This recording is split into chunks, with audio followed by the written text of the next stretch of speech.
Video games. We all know what they are. Most of us have played them. But what about the people who can make them? We all know the run-of-the-mill flash player games, like what we see on cool math games. But today I'm not going to be talking about that. I'm going to be talking about something more advanced. What is this, you might be asking? Well, it's geometry.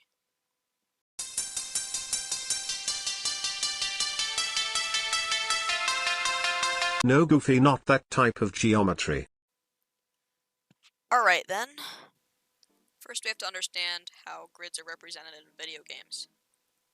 My first example of a grid in a video game would be a game engine like Roblox. We can first see the studs on the ground that give off a sort of grid motion, but we can make that a little bit more transparent by hitting the show grid feature. Here we can see fate lines in a 4x4 pattern with 16 in each one. By hitting the grid material, it changes it to two different ones in a checkered pattern.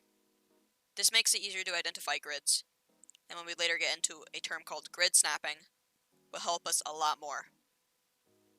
Bro, what is that grid snapping thing you were saying? Grid snapping?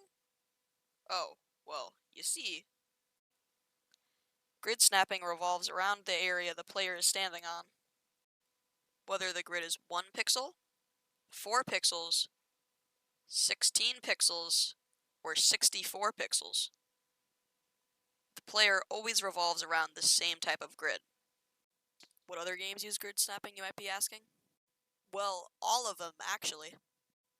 Back on track with geometry.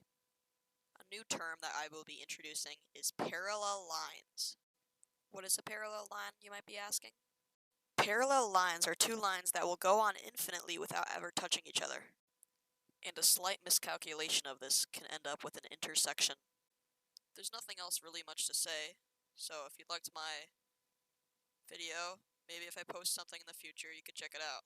Or you could subscribe to me or something. I don't know. Have a good day.